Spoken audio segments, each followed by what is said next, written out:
Vamos a dar comienzo al octavo tenido del CASI, que es de revascularización en pacientes diabéticos, los cuales nos va a dar una conferencia el doctor Álvarez. Y después vamos a transmitir algunos casos desde el interior, el doctor Rafael Feldman de Tucumán y Marcos de la Vega de Córdoba.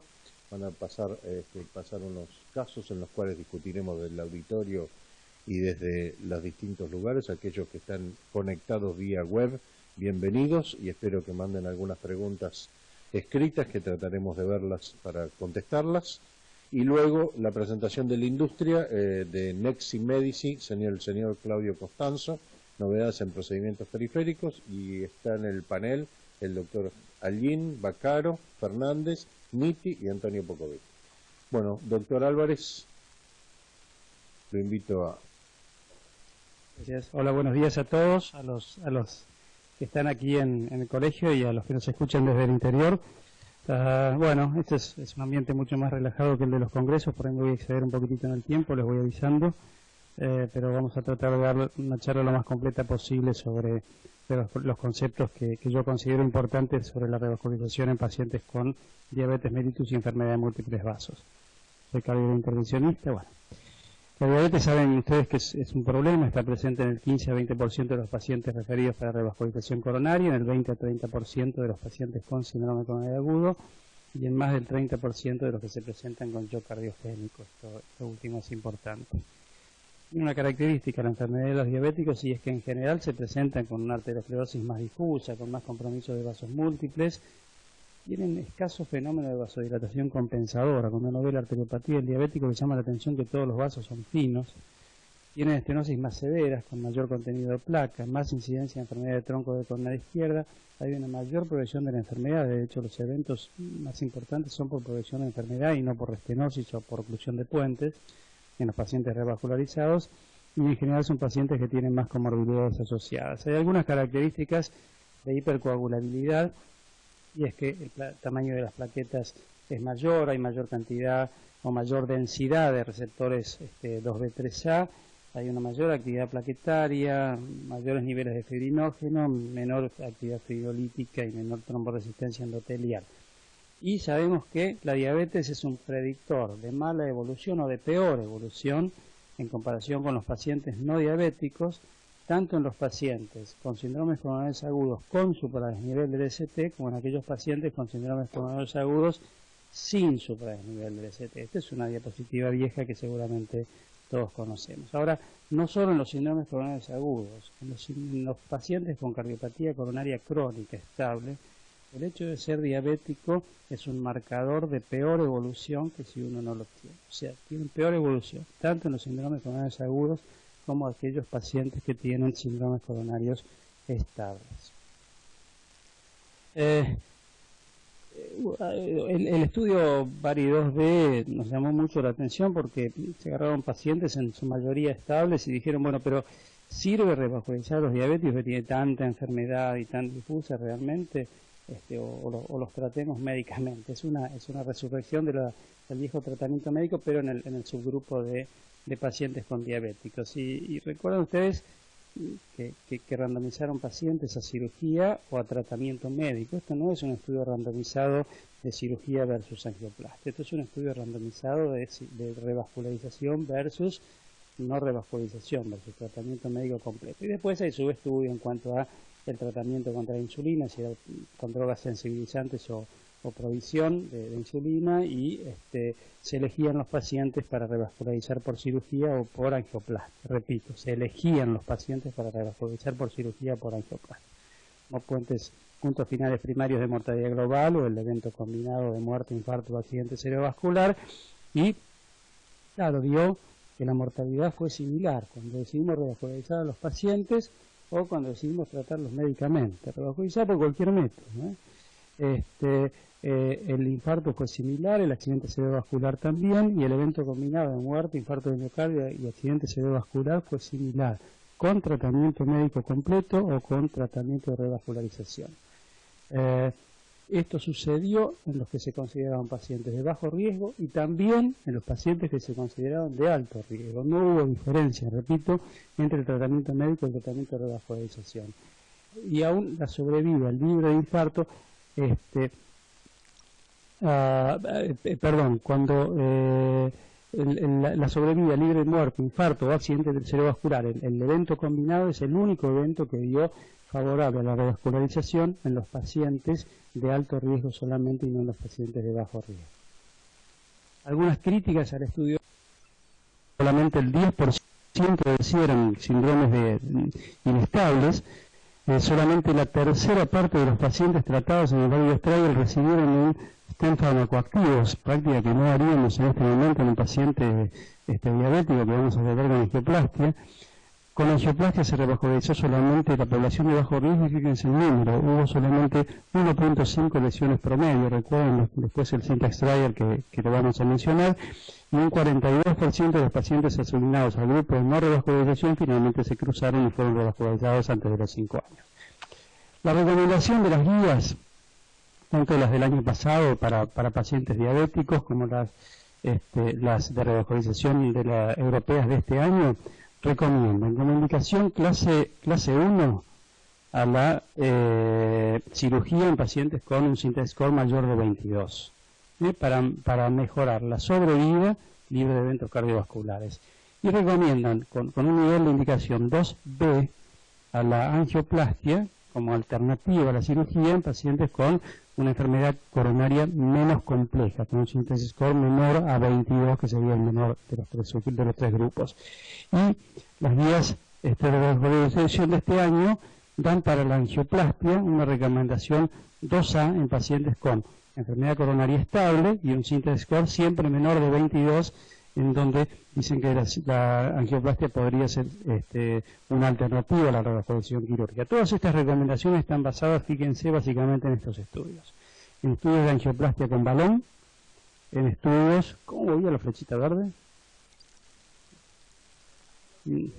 ¿En la derecha o a la izquierda? Ahí está.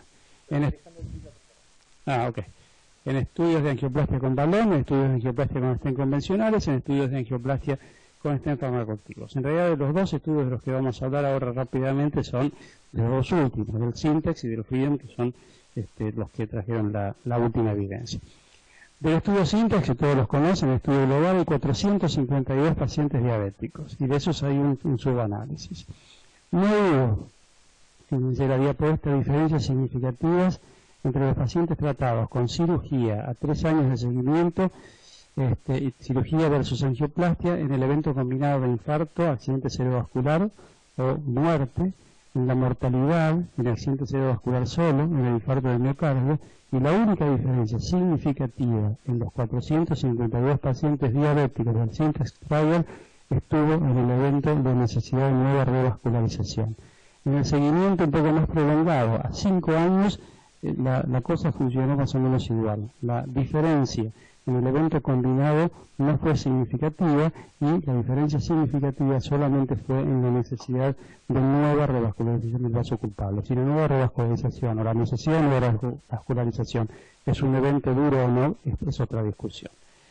El Syntax score todos lo conocen, saben que es asignar un nivel de complejidad anatómica a la revascularización, y cuando los pacientes del Syntax son divididos en base al Syntax score, o sea, el grado de complejidad anatómica para la revascularización, ni los de Syntax intermedio ni los de Syntax bajo tuvieron diferencias estadísticamente significativas en el evento combinado de muerte, accidentes cerebrovasculares o infarto, y solamente aquellos pacientes con alta complejidad anatómica para la revascularización endovascular tuvieron una diferencia a favor de la cirugía.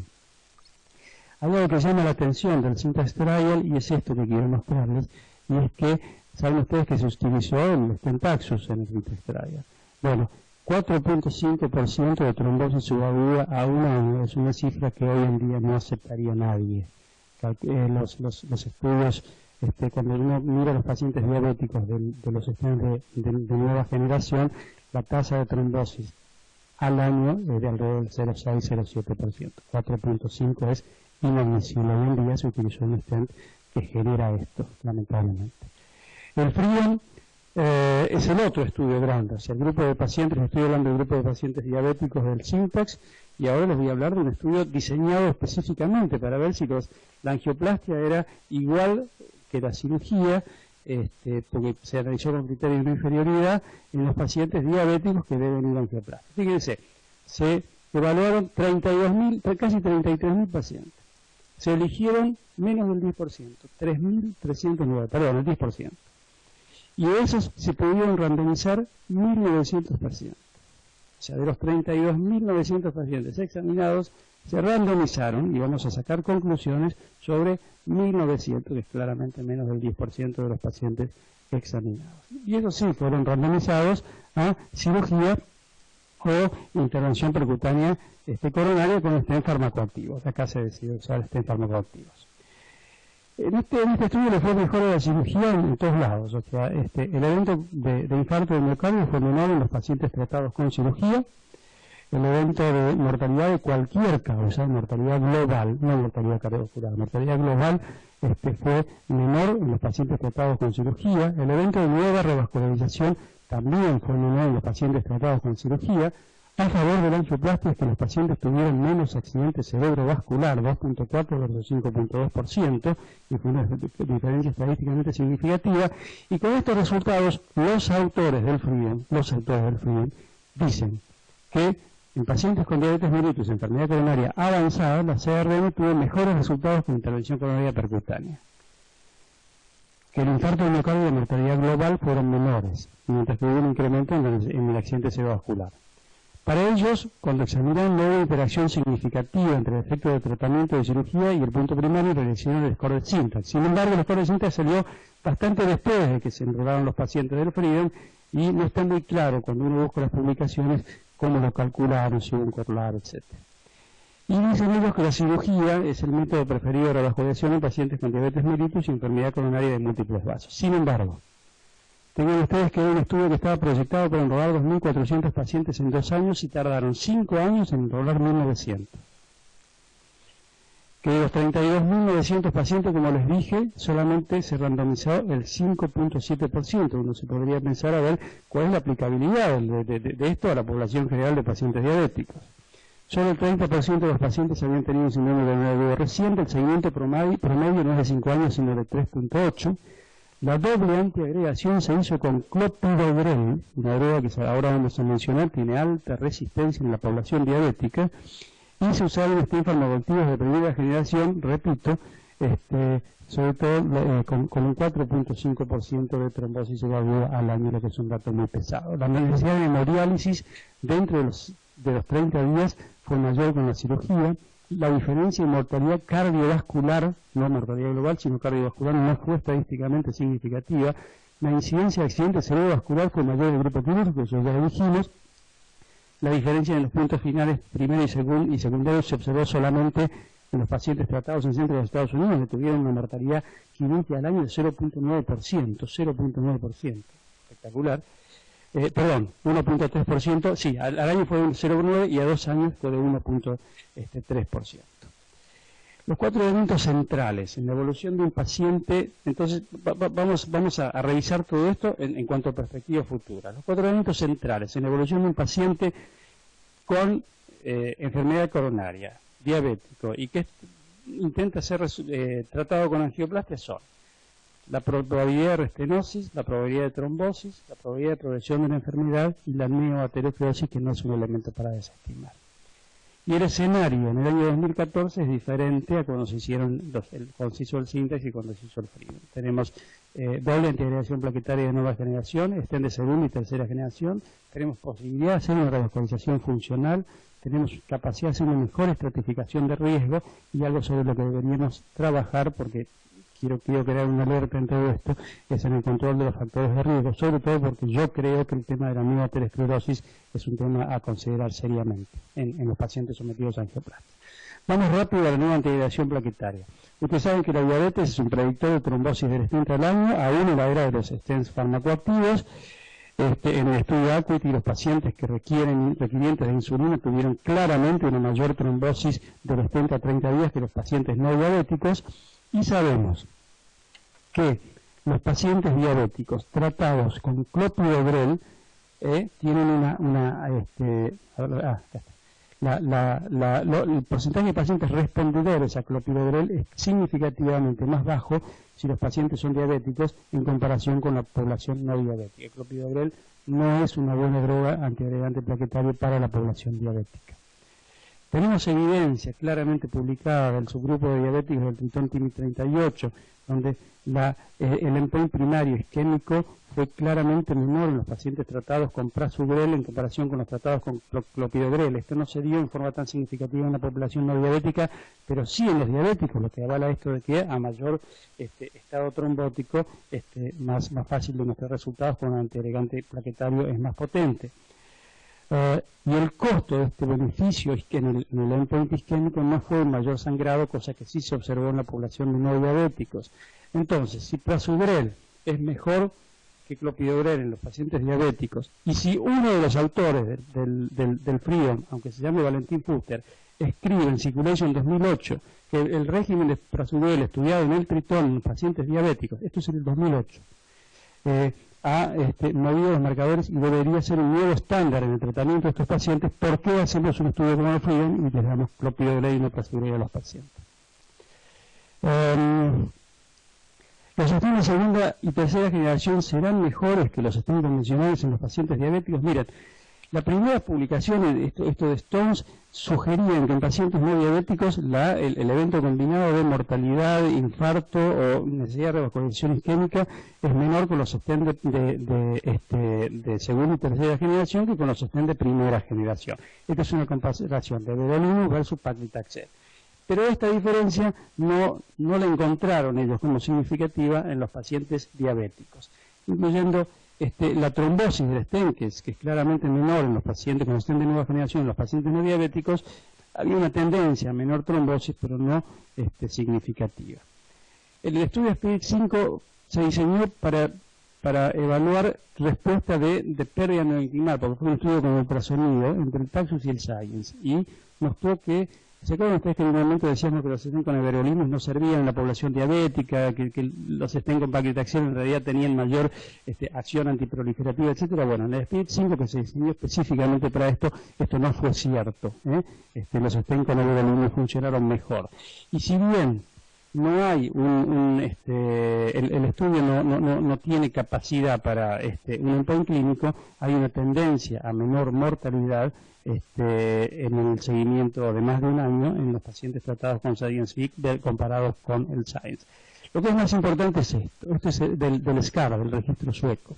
Fíjense, comparan eventos, restenosis, mortalidad, ahora les voy a mostrar, en una población de pacientes tratados con everolimus con pacientes tratados con sirolimus y pacientes tratados con everolimus y pacientes tratados con paclitaxel.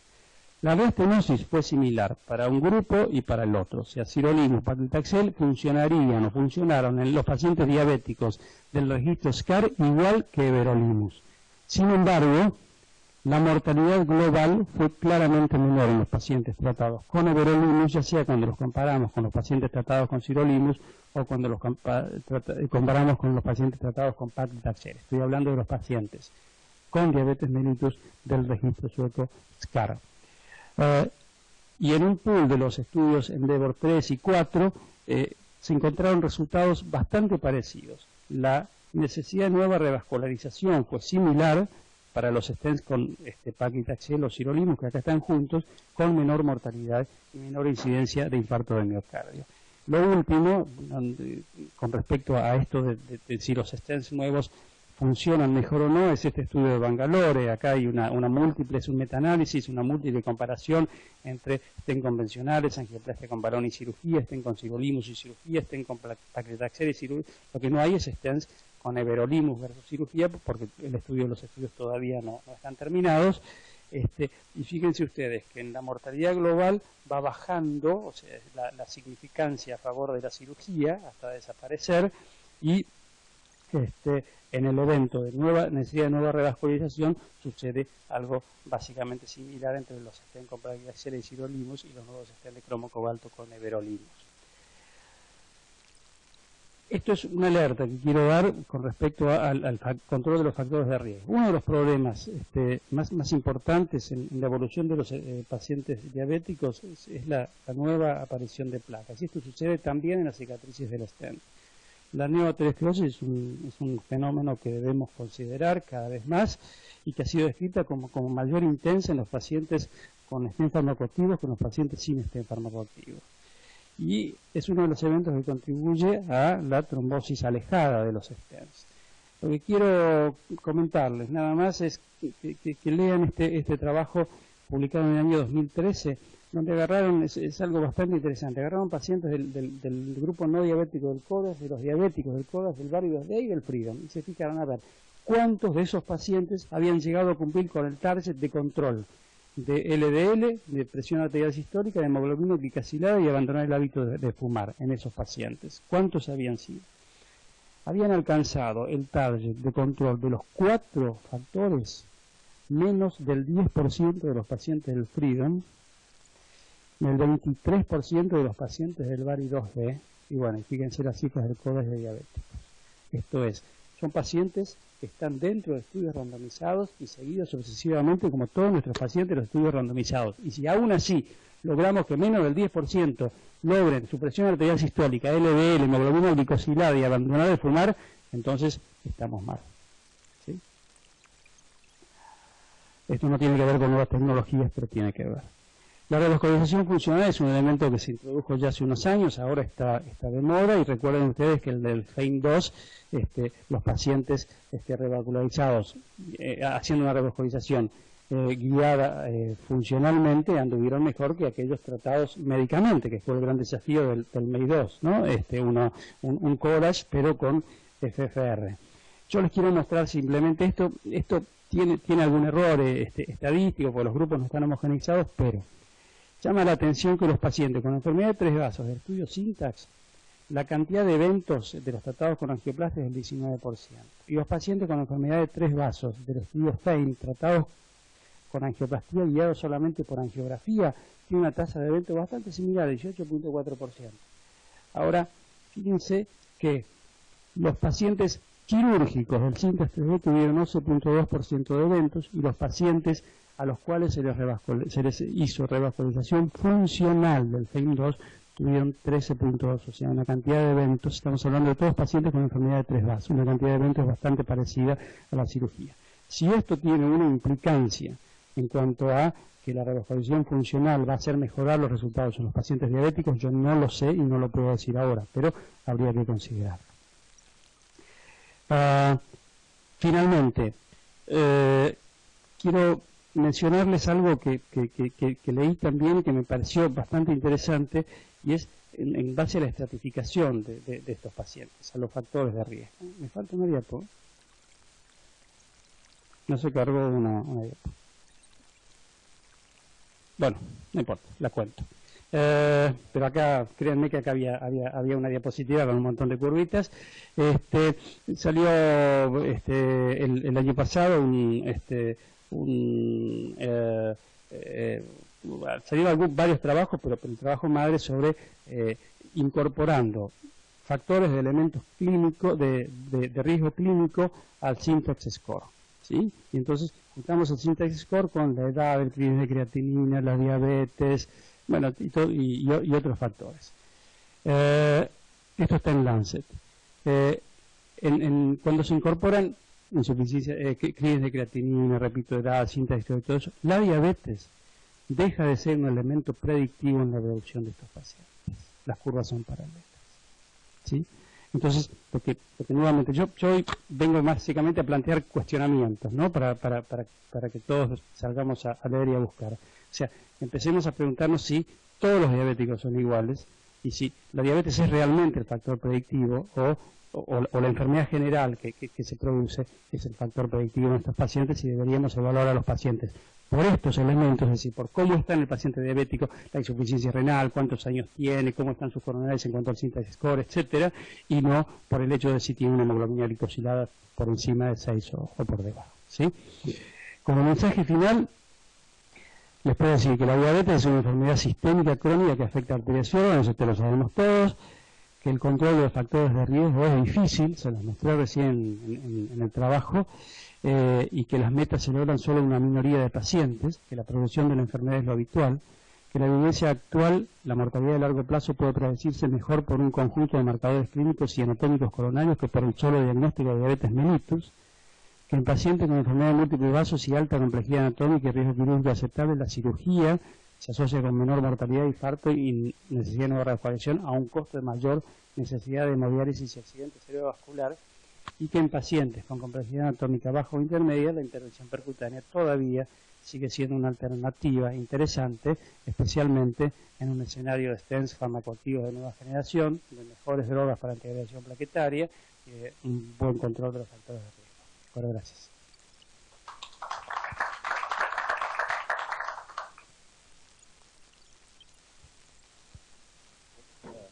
Muchas gracias, doctor Álvarez. ¿Alguna pregunta del panel?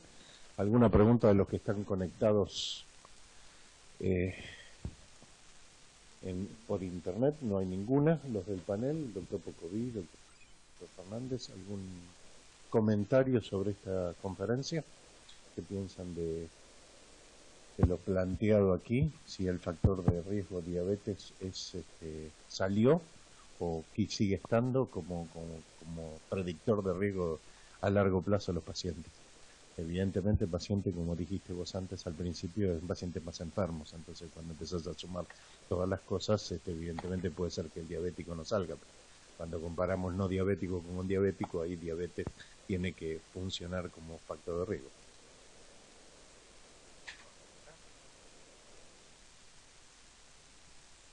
Muy buena la exposición, la verdad que muy linda. Yo creo que en el tema de los diabéticos, fundamentalmente en el SYNTAX, la principal causa de mala evolución, digamos, o peor evolución en los pacientes diabéticos fue, creo que vos lo dijiste, el stent que se usó.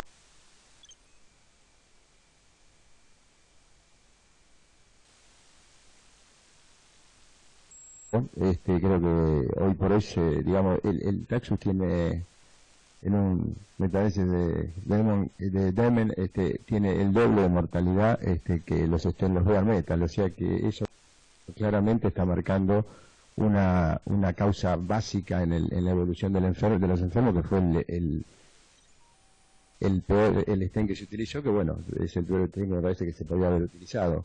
Con lo cual, esto vicia absolutamente todos los resultados, pero bueno, justamente comparándolo después a los 5 años, uno ve el doble de mortalidad, claramente tenemos que pensar que tiene que haber tenido una incidencia altísima el tipo de stent utilizado. Así que en general creo que está todo dicho, me parece, digamos, la exposición fue muy clara. Yo creo que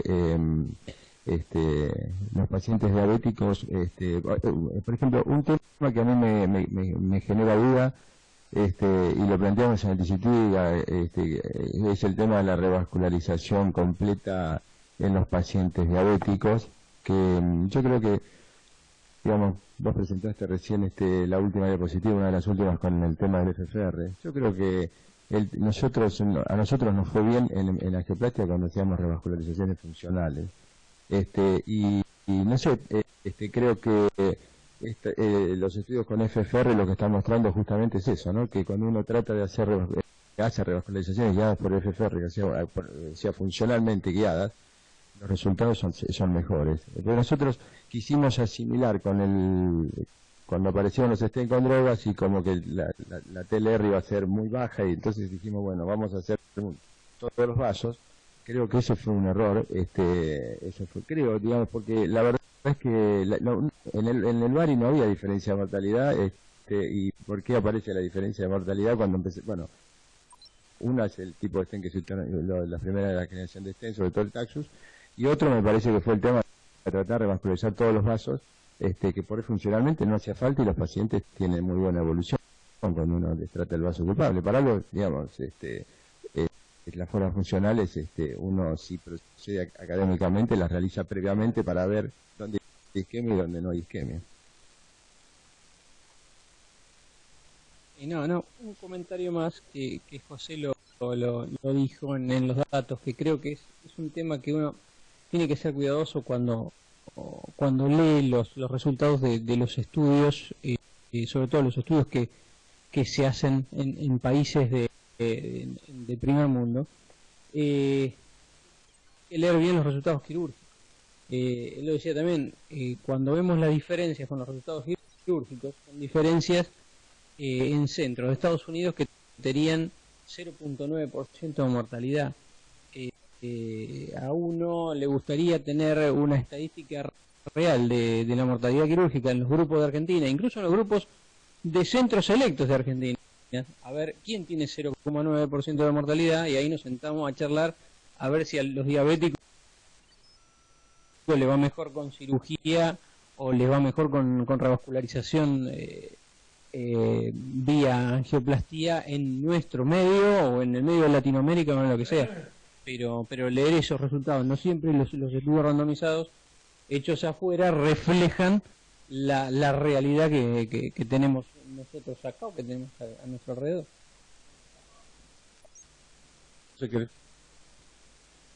Sí, lo que pasa sobre este punto, lo que te dicen los cirujanos, pues ese mismo comentario en una reunión de cirujanos la vez pasada y tampoco tenemos evidencia, dicen ellos, de que los resultados de la angioplastia acá sean igual a la de los Estados Unidos, ¿no? De todos modos, la sensación que tenemos por los registros y todo esto es que los resultados de la angioplastia son más reproducibles que los de la cirugía. Lo publicado en la Argentina, tanto de registros de cirugía son diferentes a los mundiales y los registros de angioplastia son bastante parecidos a los. Digamos, acá hay una pregunta del doctor Allín.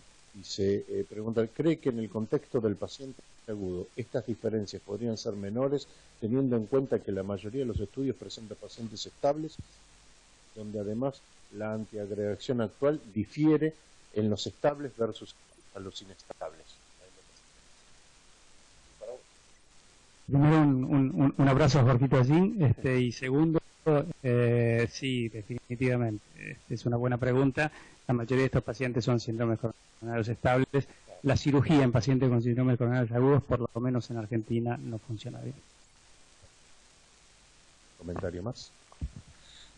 Para cerrar el comentario de la conferencia, es que vos hiciste mención al syntax funcional, y el syntax funcional guiado por flujo fraccional de reserva, lo que hizo y se le pudo seleccionar muy bien, casi duplicó la cantidad de pacientes de bajo riesgo comparando con los de alto riesgo, lo que se seleccionaba anatómicamente. Entonces, más pacientes donde podemos intervenir si uno los puede seleccionar funcionalmente o agregado clínica y FFR, ¿no? Bueno, ahora vamos a pasar. Perdón. Sí. José, vos mencionaste el hecho de la inhibición plaquetaria menor con clopidogrel en los pacientes diabéticos, que eso es claro. Ahora, cuando uno va a antiagregantes plaquetarios más potentes, como puede ser el prasugrel o el ticagrelor, están tanto el TIMI38 como el plato, enrolan pacientes con síndromes coronarios agudos. Por lo tanto, la indicación on-label es en síndromes coronarios agudos. En tu práctica diaria, en los pacientes diabéticos con síndromes coronarios estables, ¿vos lo tratás igual con inhibidores plaquetarios más potentes, teniendo en cuenta esta disminución de la agregación plaquetaria? O sea, este aumento de la resistencia plaquetaria en los diabéticos. La respuesta es sí. Obviamente hay que poner la balancita esa que solemos ver en los congresos y poner de un lado el riesgo hemorrágico y del otro lado el riesgo isquémico. La diabetes confiere un riesgo isquémico tanto en pacientes estables como inestables. De hecho, 4.5% de los pacientes de trombosis, no sé si se atribuye solamente a stentaxus o también a manejar una mala doble antiagregación plaquetaria. Ahí son pacientes estables. Yo, para la respuesta corta, uso prasugrel o ticagrelor con menos evidencia, pero con el sentido común de que es un antiagregante más potente. Sí. Tengo miedo de usar clopidogrel en pacientes diabéticos.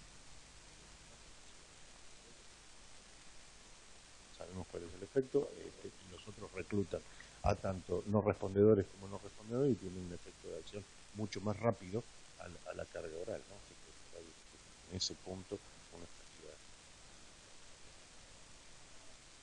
efectividad. José, la charla muy buena.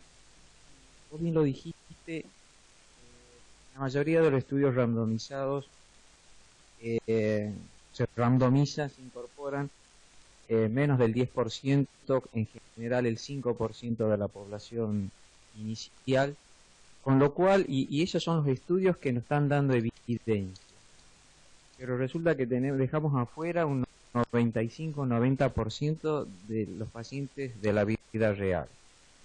Y los pacientes diabéticos suelen tener malos lechos distales, lesiones difusas, los registros. ¿Cuánto nos aportan? La experiencia en cada uno de ustedes. Porque uno en general discute con el cirujano cuál es la mejor técnica o método de revascularización, y los cirujanos frecuentemente exponen que los lechos distales no son adecuados. Y muchas veces esos pacientes van a cirugía y termina con una revascularización incompleta diciendo que no encontraban lecho para poner un puente. ¿Qué hacemos con...? ¿Son suficientes los estudios randomizados como para modificar guías? ¿Cuál es el valor de la experiencia o de los registros? Los estudios randomizados son importantes. No todos los estudios randomizados terminan randomizando el 5 o el 3.7% de los pacientes como en el Freedom, ¿no? Que me parece que es especial. De hecho, el Syntax fue un estudio mucho más inclusivo de pacientes. Obviamente no estamos hablando de medicina basada en la evidencia, no podemos negarlos, pero el juicio clínico es importante, ¿no? Podemos hablar de esto, pero sin juicio clínico no se puede hacer medicina.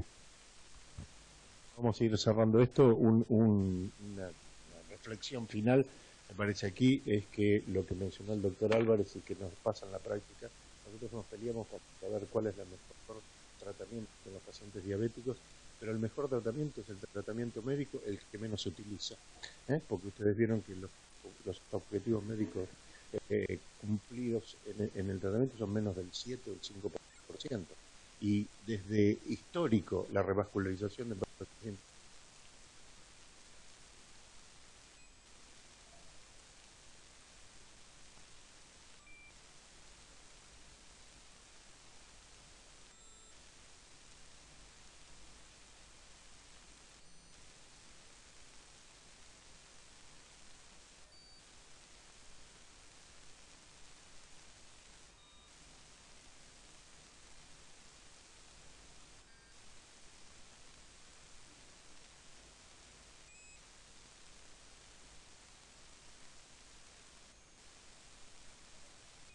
Sí, doctor.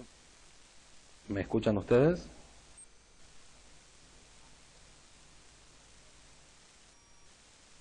Bueno, primero, antes que nada, quería felicitar al doctor Álvarez por su presentación. La verdad que un poco me sirve de introducción como para presentar un caso que desde el punto de vista técnico no representa mayor complejidad, sí desde el punto de vista médico. Digamos, acá nosotros lo que intentamos es presentar un paciente de todos los días que representaba desde el punto de vista médico una situación bastante compleja. Paso a mostrarles. Se trata de un paciente, un varón de 66 años, diabético, dislipémico, extabaquista, hipertenso, que requirió en nuestro servicio angioplastia periférica por presentar isquemia crítica. El señor aparte presenta un estado avanzado de su diabetes, ya que está ciego, y en otra institución cursó un infarto inferior que dejaron evolucionar y se trató médicamente. A nosotros el paciente nos llega 6 meses después, derivado para ser internado en nuestra unidad coronaria por un cuadro de insuficiencia cardíaca. En ese momento nosotros le realizamos un ecocardiograma que evidenciaba función sistólica del ventrículo izquierdo conservada con hipoquinesia inferior. Lo que hicimos fue justamente tratar intensamente todos los factores de riesgo. Él entró a nuestra unidad coronaria con una glucemia de 300, 350, costó lograr su estado metabólico adecuado y aparte detectamos que tenía insuficiencia renal, cosa que el señor desconocía. En manera ambulatoria se realizó un SPECT miocárdico que evidenció isquemia perinecrosis inferior, isquemia anterior, dilatación del ventrículo izquierdo intraesfuerzo, captación pulmonar del radiotrazador a 4 METs. El clearance de creatinina fue bajo y a pesar de todo esto, digamos, se hizo mucho trabajo de consultorio, de cardiología clínica inicialmente, ajustamos su medicación al máximo, le dimos rosuvastatina a altas dosis, cambiamos su medicación hipoglucemiante, lo pusimos en manos del servicio de nefrología y una vez realizado esto, recién nosotros le hicimos un cateterismo. En la cinecoronariografía lo que encontramos, espero que se vea bien ahí en el auditorio, es una estenosis en la arteria descendente anterior, una estenosis en la arteria circunfleja y ahí lo van a ver un poquito mejor, la de proximal tercio medio, digamos, y la estenosis de la arteria circunfleja. Veíamos, observábamos circulación colateral de circunfleja al territorio de la coronaria derecha. Les paso otras imágenes como para detallar un poco lo que habló el doctor Álvarez, que la enfermedad coronaria en el paciente diabético es difusa, ven placas más distales. Acá tienen una craneal de la coronaria izquierda donde se ve la severidad de la estenosis de la arteria circunfleja y la estenosis de la arteria descendente anterior no llegaba a ser crítica, pero teníamos una cámara gamma que evidenciaba isquemia en ese territorio, más allá de tener dilatación del ventrículo izquierdo intraesfuerzo.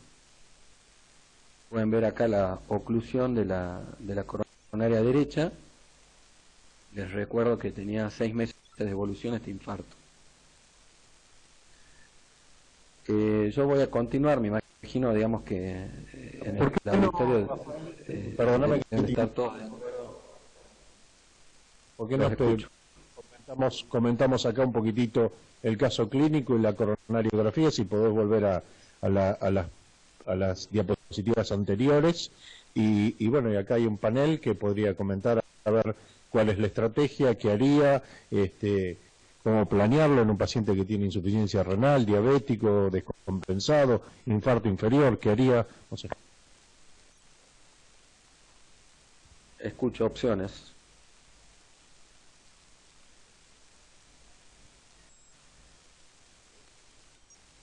¿Cómo andás, Ale?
Muy bien.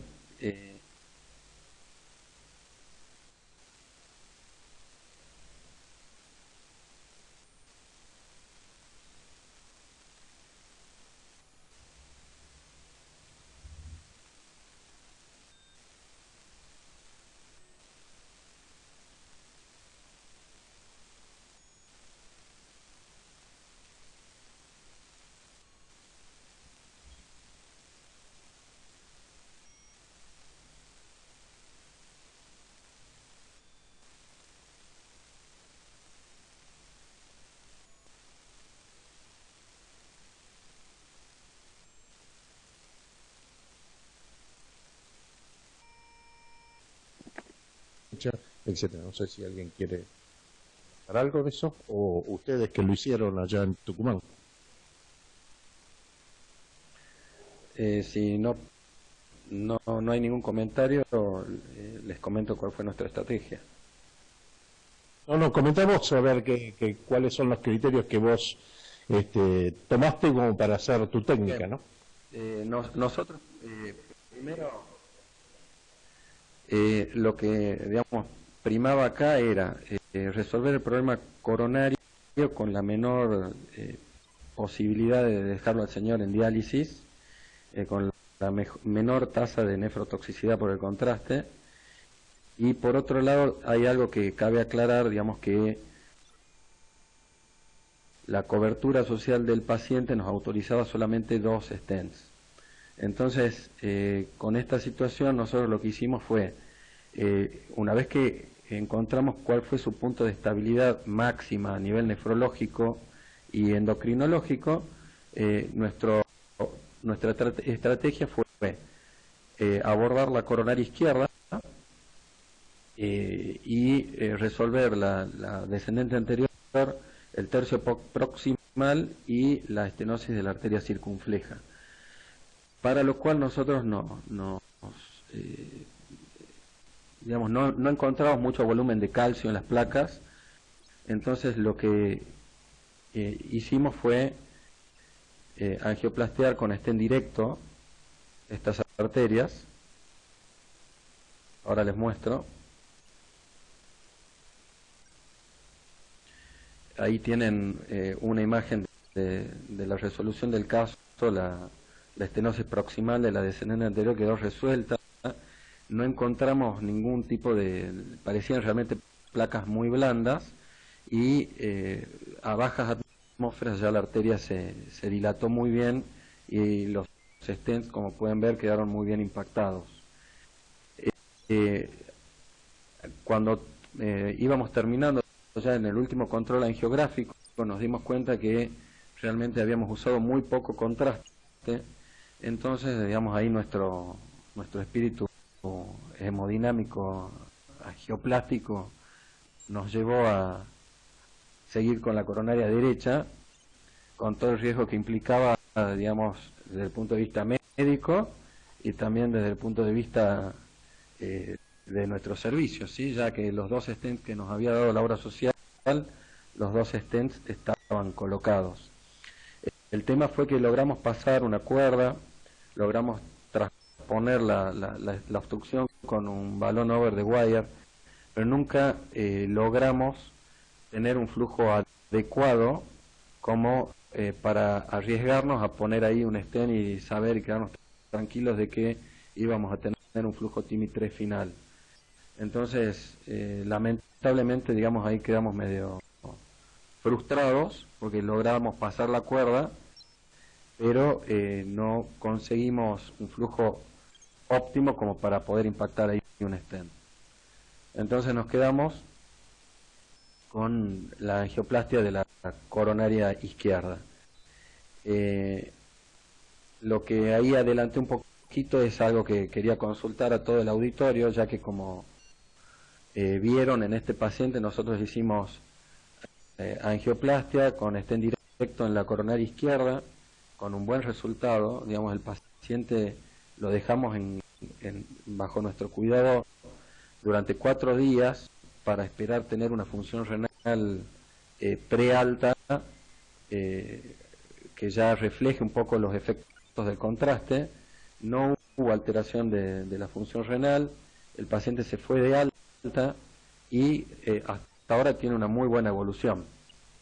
No sé si me quieren hacer alguna pregunta, si no, sigo con preguntas mías.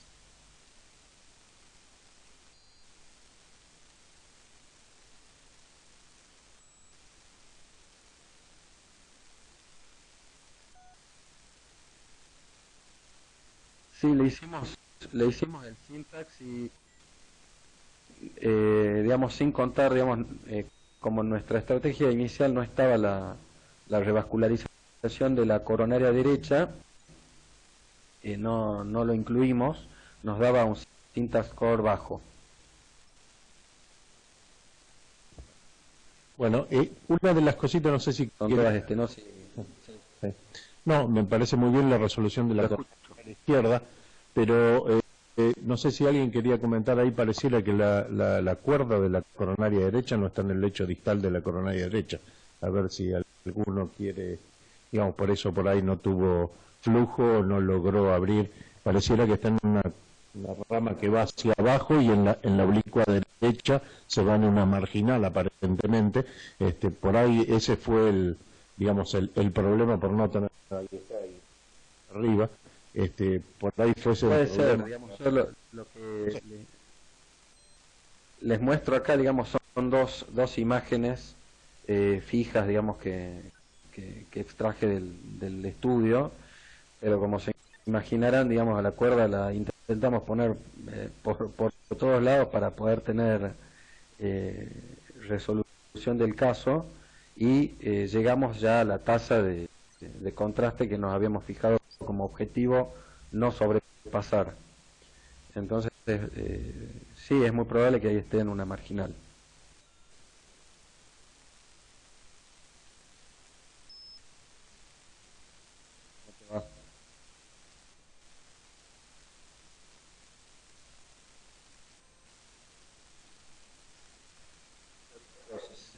Sí.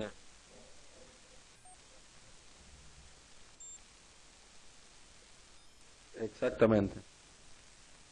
Claramente, digamos, se veía el lecho distal, digamos, lo que uno podría planificar en este paciente, digamos, a futuro. Si bien el señor ya no, digamos, no refiere sintomatología y ahora está debida repetirse una cámara gamma, pero de todas maneras, digamos, la estrategia futura sería hacer un doble abordaje apoyándonos con la circulación colateral que ahora tenemos más que adecuada con la coronaria izquierda para ver el lecho distal de la coronaria derecha si es que continúa con isquemia inferior.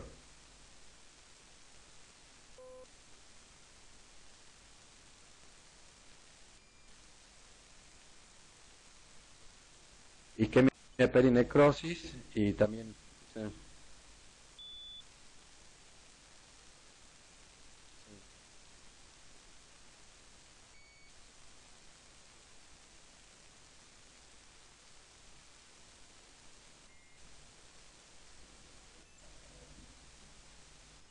Necrosis, porque se trata de un paciente que, bueno, ya lo dijiste vos, es un renal crónico al cual yo lo sometería a la menor cantidad posible con material de contraste, ¿no? Con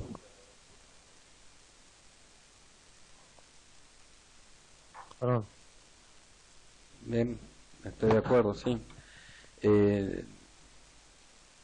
Escucho.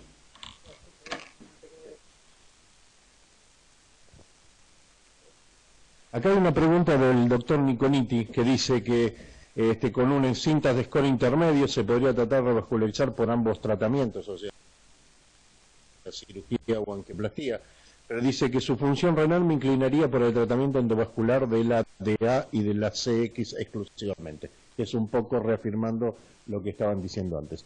Y además, si bien la insuficiencia renal para nosotros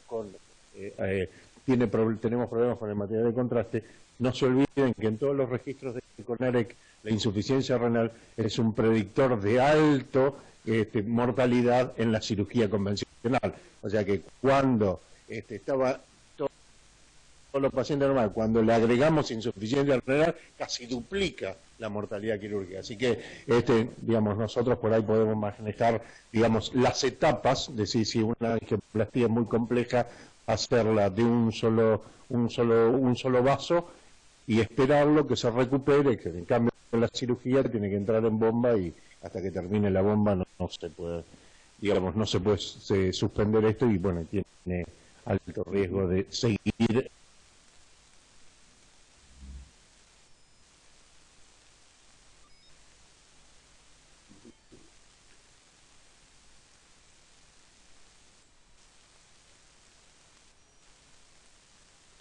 No, el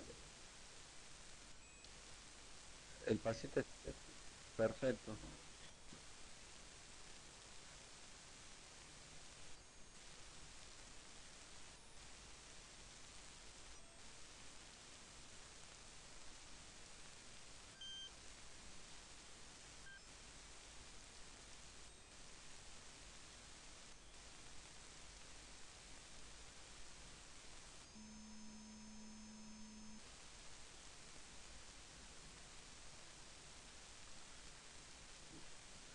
Bueno, les comento el paciente digamos, yo les comenté que había atravesado también una situación con sus miembros inferiores y nosotros a los pacientes diabéticos le damos prasugrel. Este paciente quedó con prasugrel, con aspirineta 100 miligramos, con cilostazol aparte por su antecedente de enfermedad vascular periférica y con rosuvastatina 20 miligramos. Y está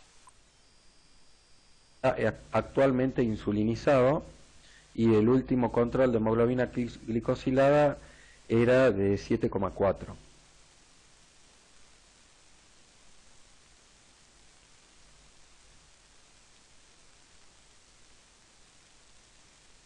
Disculpe, pero no terminé. Doctor, una pregunta yo tengo para el auditorio. Sí, por supuesto. Una pregunta, ¿alguno de ustedes se plantea con este caso predilatar o todos están de acuerdo con la conducta nuestra de haber hecho stenting directo?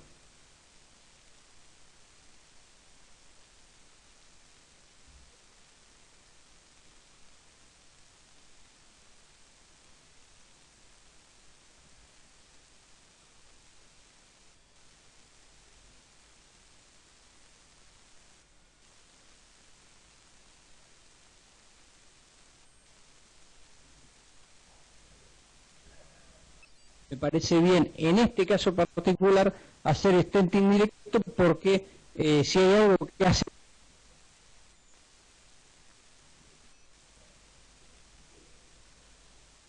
Exacto.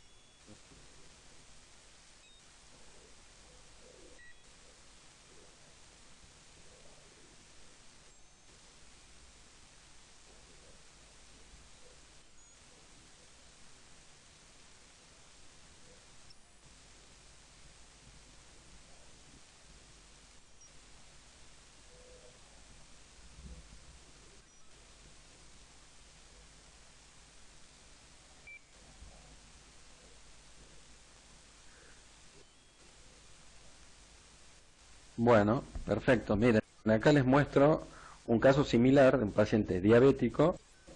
La diferencia acá es que el señor, aparte, no tiene buena función ventricular. Sí veíamos calcio en este caso, ¿no? Y lo que están viendo es restenosis. Están viendo restenosis de 2 stents en los cuales, digamos, acá lo que hicimos fue predilatar, preparamos bien la placa, se predilató a altas atmósferas y se impactó a altas atmósferas ambos stents y ahí tenemos la restenosis. Y no solo eso, sino que, bueno, ahí tienen otra imagen.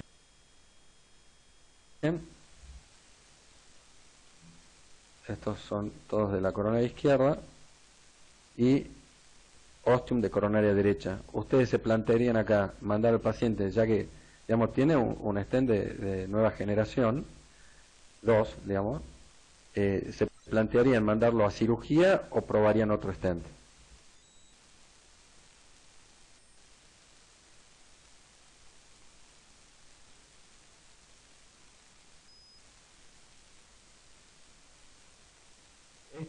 otro paciente. Este paciente pasó un poco más. Este señor, ya te digo, 8 meses de la angioplastia. Este que estás viendo ahora. Quiero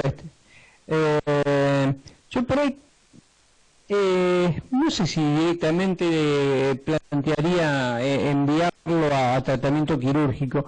Lo que sí plantearía, la primera pregunta que me haría es tratar de explicarme el porqué, si pudiera, el porqué de la restenosis. O sea, lo que sí haría es exploraría esos dos stents restenosados con ultrasonido para ver si la causa de la restenosis fue solo.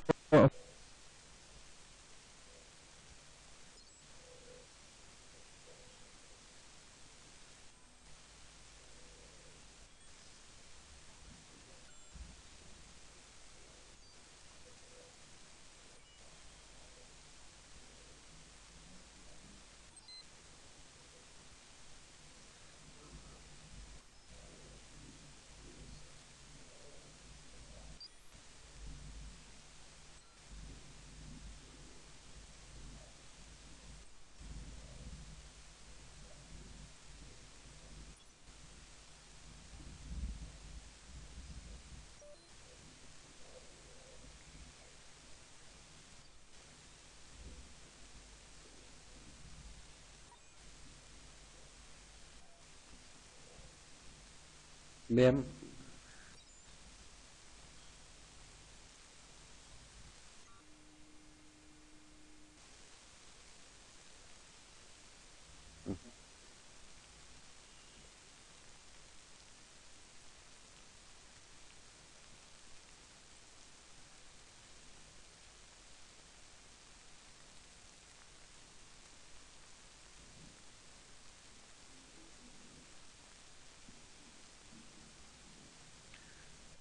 ¿Me pregunta a mí, doctor?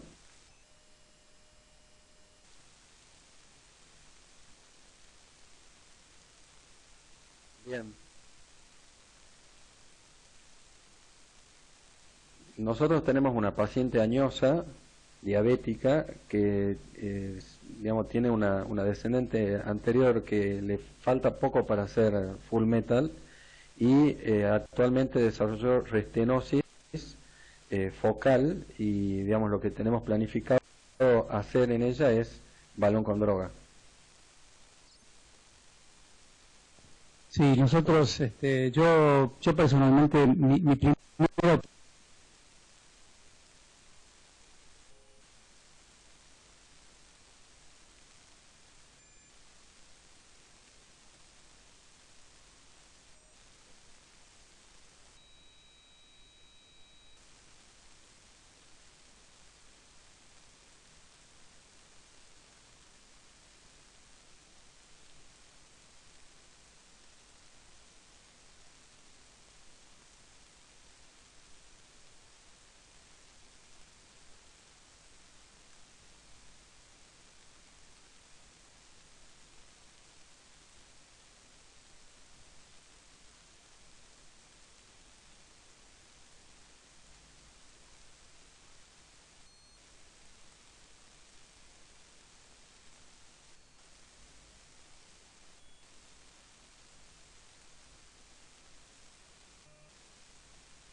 Comentarios. Perfecto. Para usar el balón con droga es una pregunta, ¿no? En este caso aparece una restenosis proliferativa porque por lo que se puede ver en la imagen excedió los márgenes incluso del stent. Entonces acá es el balón con droga, ¿cuándo usarlo, no? Por ejemplo, el caso que vos planteaste, Rafael, de esas lesiones restenósticas focales.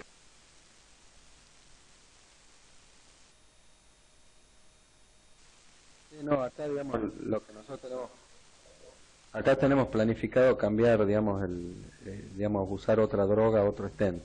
Digamos, es lo que ya tenemos programado exactamente.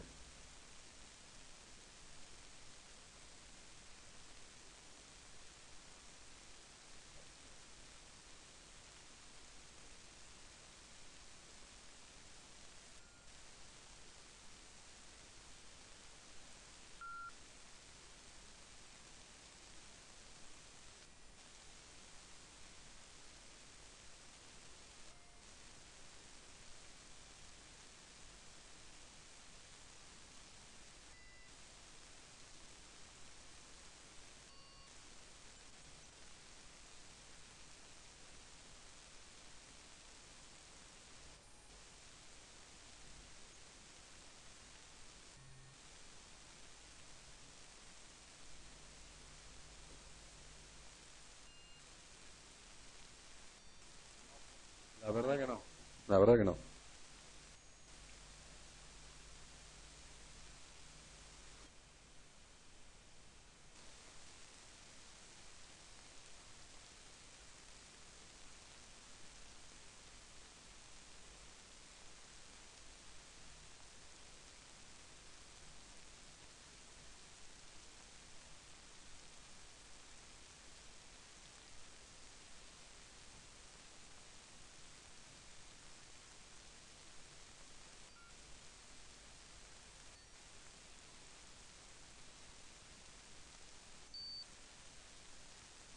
Invasiva a la arteria descendente anterior.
Si los escucho, ¿ustedes me escuchan bien? Sí, te escuchamos bien. Bueno, buen día, saludos a todos los presentes, muchas gracias por la invitación y felicitaciones al doctor Álvarez, que bien se retiró por la charla que dio, muy educativa. Vamos a presentar un caso, este caso está hecho en diciembre del 2013. Es un paciente masculino de 70 años de edad, con un Angor clase funcional 2 desde 3 meses previo a nuestra consulta. Como factores de riesgo cardiovasculares, el paciente es un diabético no insulino dependiente, traía una hemoglobina glicosilada de 7.5, hipertenso, tabaquista y con un sobrepeso, que ustedes pueden ver el body mass index, un ecocardiograma que no tenía trastornos en la motilidad, una buena fracción de eyección y un estudio miocárdico de perfusión normal, pero así todo el clínico decidió realizarle la coronariografía y es por eso que acude con nosotros. Este es el perfil glucémico del paciente, donde podemos ver que están alterados tanto la glucemia basal como la glucemia post la prueba de tolerancia oral a la glucosa. Esta es la angiografía de la coronaria derecha. Podemos observar una coronaria derecha que no presenta lesiones obstructivas geográficamente significativas.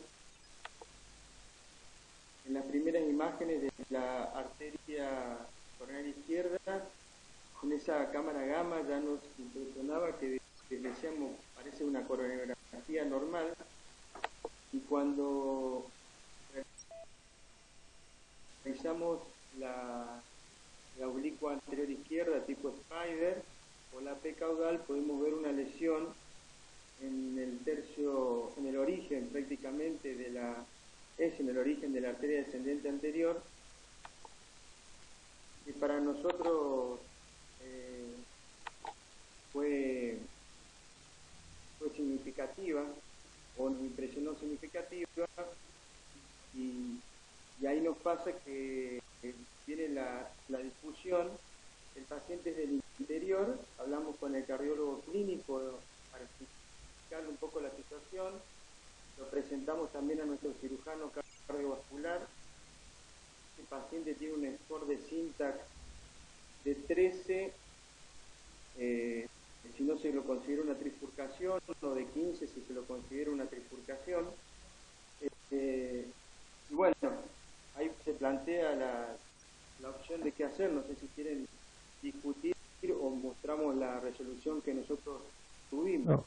No, discutamos un poquitito sobre la placa. Acá tenemos colegas que nos pueden aportar un poquitito de qué ven de la placa y cómo la abordarían. Perfecto.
compromete es lo que se ve angiográfico. Habría que ver con un eco endoluminal, pero bueno. Este es un típico caso que fue visto, analizado en el Syntax y Park también nos dice, ¿no?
Yo no quiero...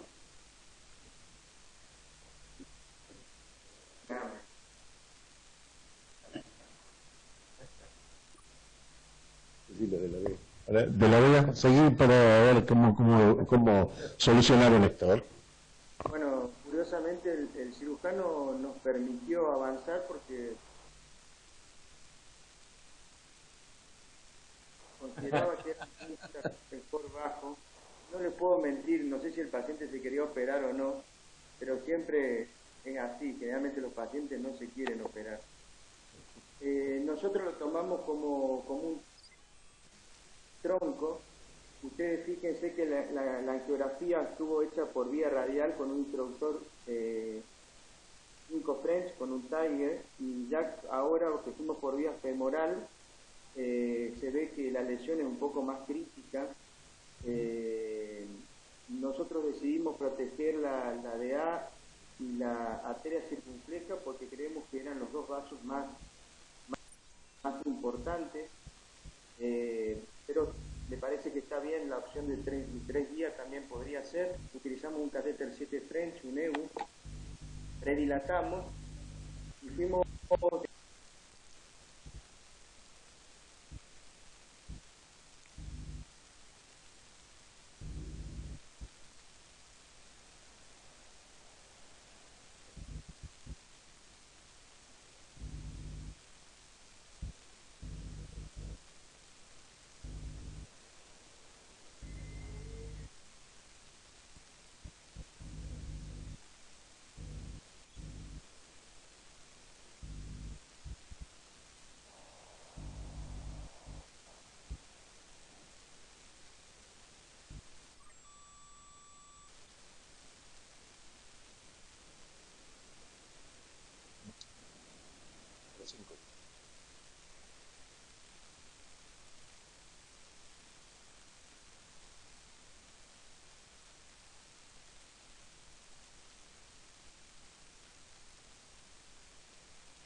tronco distal y a la salida del stent. Evidentemente lo hemos insuflado bastante atmósfera y nos quedaban dudas.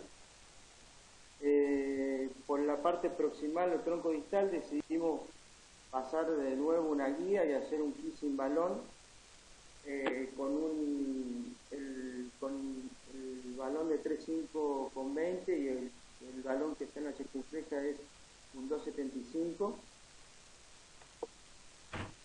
Este es el control final de esta luego del kissing, pero nos dejaba alguna duda a la salida del stent, que tal vez ustedes no lo puedan apreciar también en la imagen fija, pero créanme que la imagen en movimiento se apreciaba como una imagen radiolúcida, como una disección, si bien no retenía contraste. Decidimos hacerle un IBUS y efectivamente, como ustedes ven, posicionado, no sé si tengo la flecha, pero en azul a la salida del stent se aprecia como una disección que va desde hora... Ahí tenés la flecha. Y me impresiona que va desde hora 11 hacia todo este sector y cómo hay una reducción de la luz del vaso, por lo cual consideramos que al quedar bien la circunfleja no nos preocupaba, y al verla también en el IBUS que quedó bien expandido el stent a nivel del tronco, decidimos utilizar el stent 3.0/16, un Taxus también. Le hicimos balón entre los dos stents. Este fue el resultado del control post-ATC. Consideramos que es un resultado muy aceptable. Ahí ustedes pueden ver la comparación pre y post como estaba. También me gustaría saber qué piensan si hubieran cubierto el Austin de la circunfleja con un stent o están conformes con el resultado. El IBUS a nivel del tronco distal mostró un área luminal muy buena, que eso también nos deja muy tranquilos y es lo que siempre aconsejan, y más sobre todo a nivel de la bifurcación. Fue una buena implantación del stent, así que este fue nuestro resultado. Y si no sé si tengo tiempo, tengo para presentar un caso, si no les doy pie. Terminamos con los comentarios y pasamos a tu otro caso, que acá quieren hacer algún comentario. Sí, yo quiero hacerte una pregunta. ¿Con qué balón dilataste la circunfleja? Con un balón, el balón de la circunfleja fue un Quantum, yo le dije 2.75 o 2.5/16. Creo que Quantum 2.75 no viene, es un Quantum el valor de la circunfleja. Yo quería saber el diámetro del balón. Yo estoy de acuerdo con lo que hicieron, digamos, con el aislamiento anterior distal. El aire me pareció muy importante, y haber usado el stent que tenía para la circunfleja distalmente en esa disección. Lo que no coincido,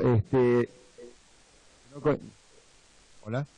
Sí, lo que no coincido es en haber hecho haberle puesto balón a la circunfleja para tratar de arreglar esa muesquita mínima que te quedó en el origen en el tercio, digamos, distal de tronco y origen de DA. Porque primero creo que no lo solucionaste porque la muesca sigue estando después de ese kissing.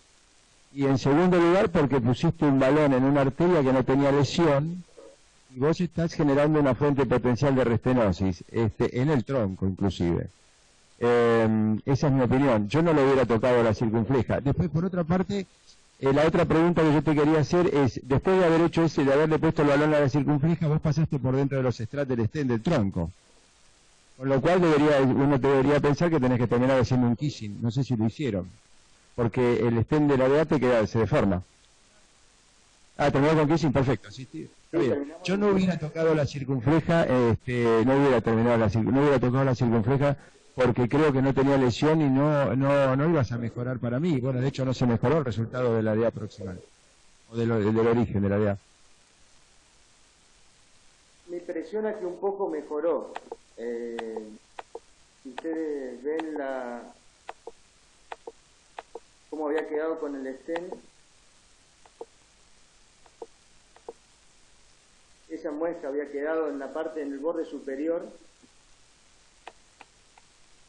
sobre todo. No nos preocupaba tanto la circunfleja en sí, pero creo que a lo mejor, pero puede ser que sea una impresión, y lo que nos quedó muy tranquilo es tener el IBUS, ¿no? Eso también es bueno. Me parece que al ponerle los dos balones algo ayudó a dilatar ahí y ayudar un poco al mismatch ese que tenía entre el tronco distal y la de A.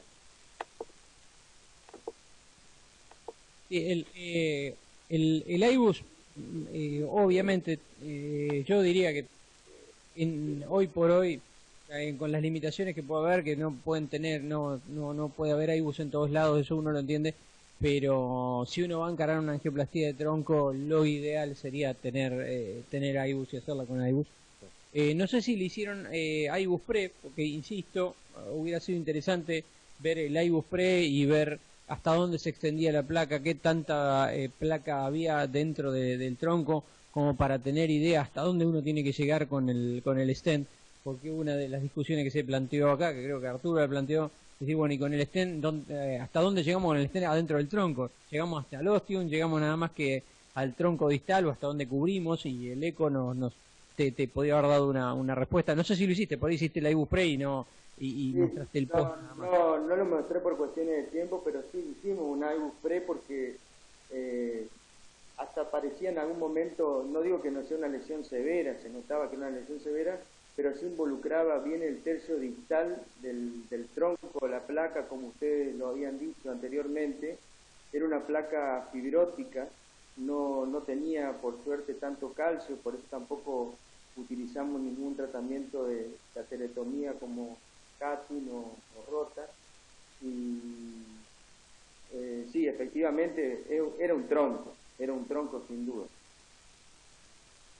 Bueno, te doy 3 minutos para presentar el otro caso, porque tenemos que presentar la industria y no queremos robar ni un minuto. Bueno, el otro caso, un paciente masculino de 56 años que lo hicimos con el doctor Artecar. El paciente es diabético, con estos factores de riesgo que ustedes pueden ver ahí, con un ecocardiograma con una fracción de eyección del 60%, sin trastorno de la motilidad.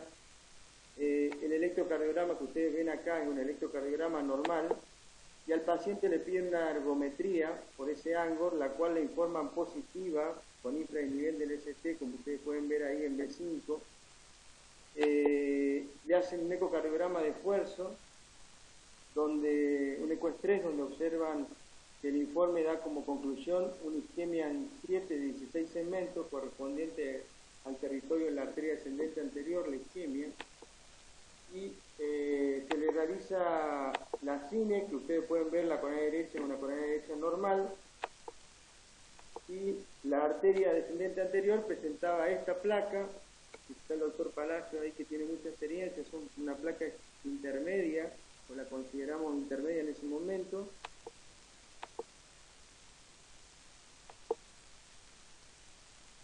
Y la pregunta fue rápidamente si hacerle tratamiento médico, considerarla como una lesión intermedia, o le hubieran puesto un stent, hacerle una angioplastia, o no sé qué hubieran hecho.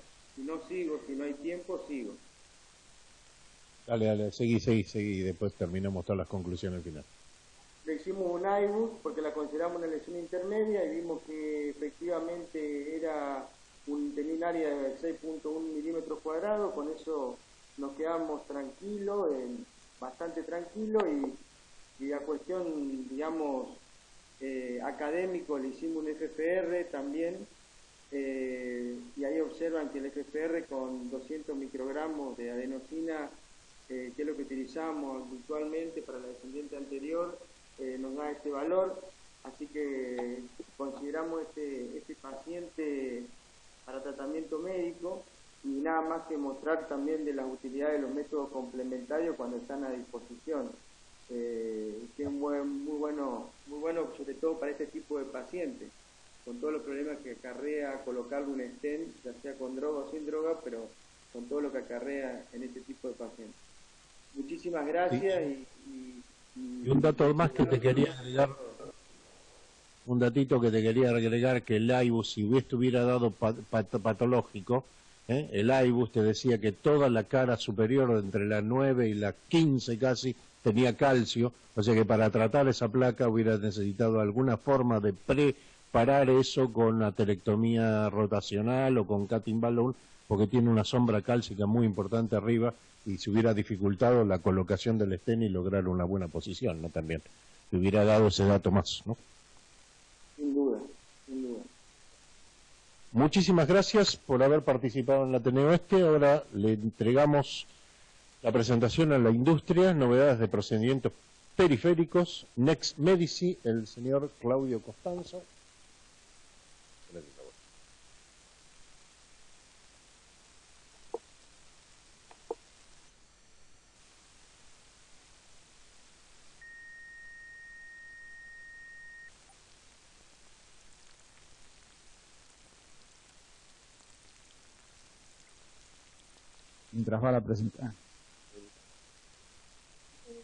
Mientras va la presentación, gracias al colegio por invitarnos y a presentar todas estas cosas.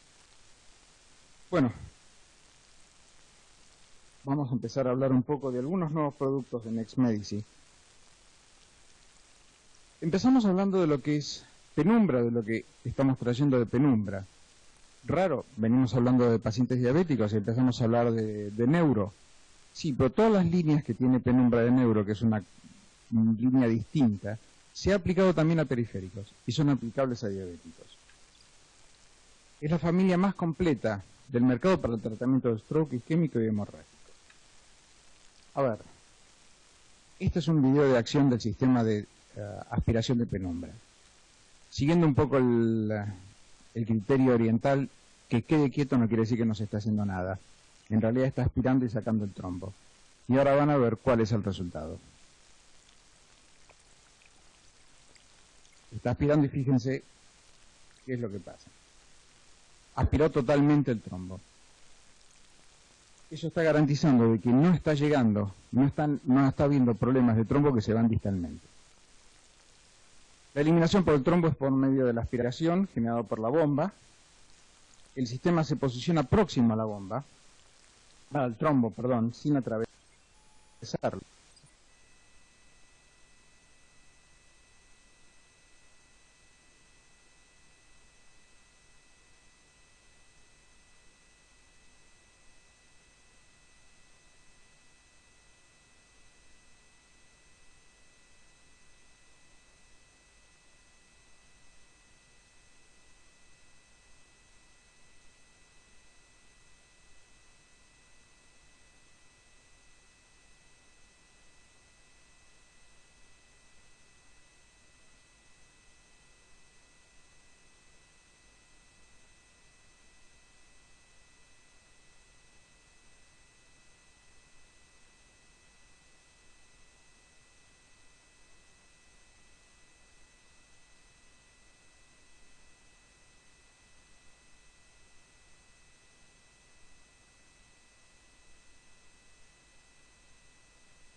Aquí vemos parte de lo que es el catéter. Lo que les decía, parte de la genialidad es la construcción es esto. Las 12 zonas de transición. Es impresionante lo que navega este catéter y es impresionante lograr avanzar un catéter y tener la resistencia tal de que permite aspirar sin colapsar. Si se fijan, a ver dónde está la flecha, todo el catéter está espiralado. No colapsa. Estas son las dimensiones de los catéteres, y si ven, son coaxiales.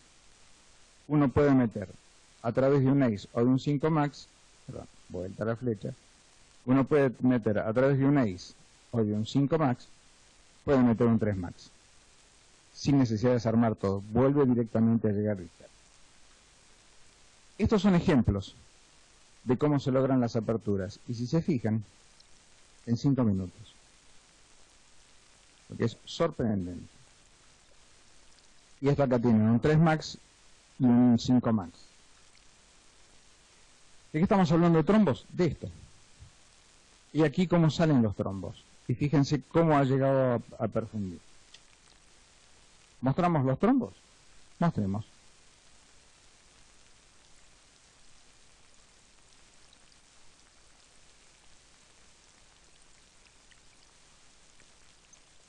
Vamos con la parte de coils. Vuelvo a insistir. Primero voy a la parte de neuro y ahora vamos a la parte periférica, que es lo que nos convoca hoy. A diferencia de los demás coils, este está construido de otra manera.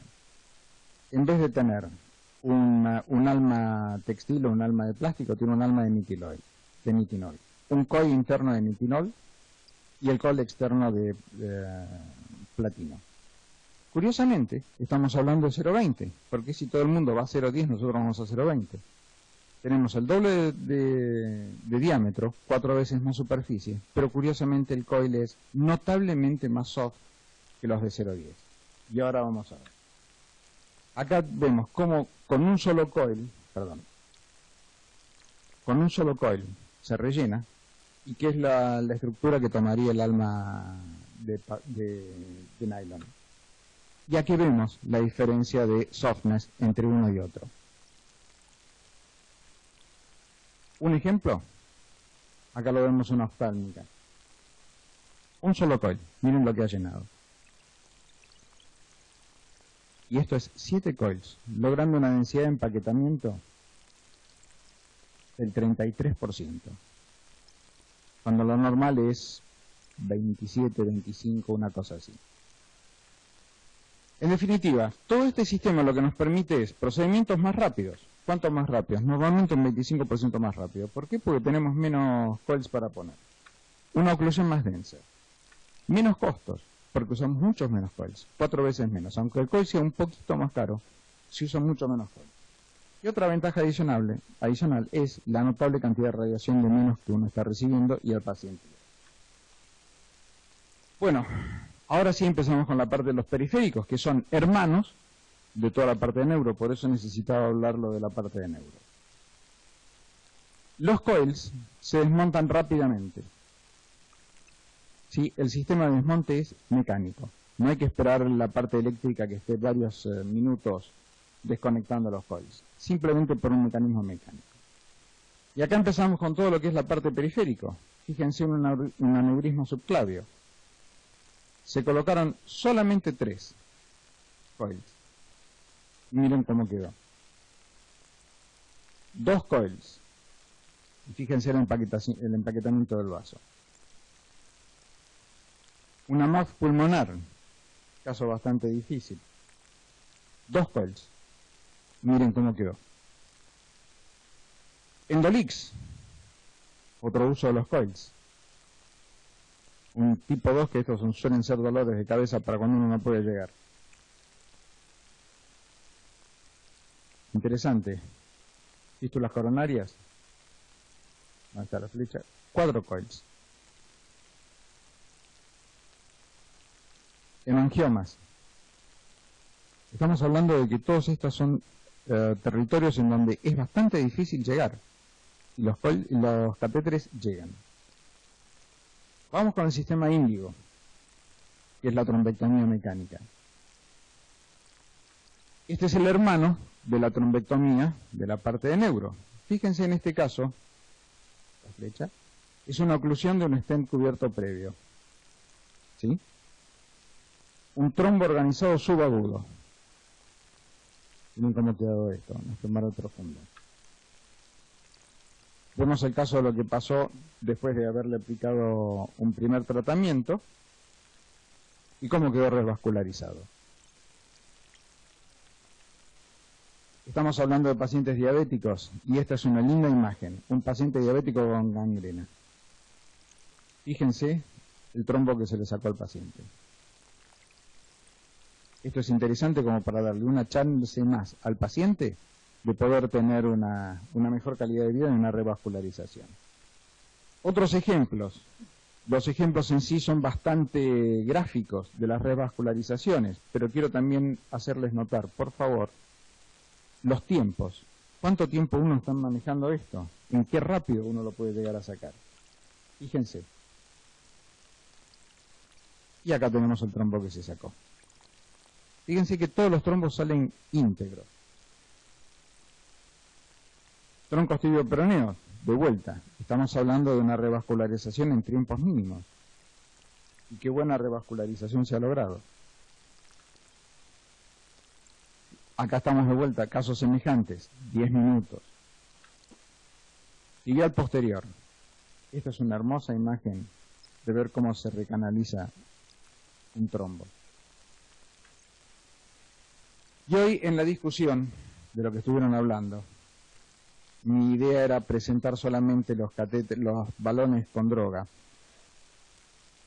Pero hay un montón de información que no es objeto ahora de discutirla en la charla o presentárselas porque no tengo tiempo y no quiero entretenerlos más. Pero sí yo tengo información disponible para mostrar, pero no para poder entregar en mi computadora, así que los invito a que nos encontremos en el casi Merlo y charlemos las cosas, porque hay un montón de documentación o de datos que yo puedo agregar de fábrica acerca de las discusiones que se han planteado. No quiero ponerme ahora a discutir o a presentarlo, simplemente los invito a charlarlo, porque obviamente son ustedes los que van a definir. Lo que sí les puedo contar es que, por más que se hable de paclitaxel, sí el sustrato es importante a la hora de la entrega de la droga. Eso es uno de los datos que se ha visto. Bueno, del resto, nada más tenemos la parte de lo que es periférico y la coronaria, que son los casos que hemos visto. A todos, muchísimas gracias por la atención.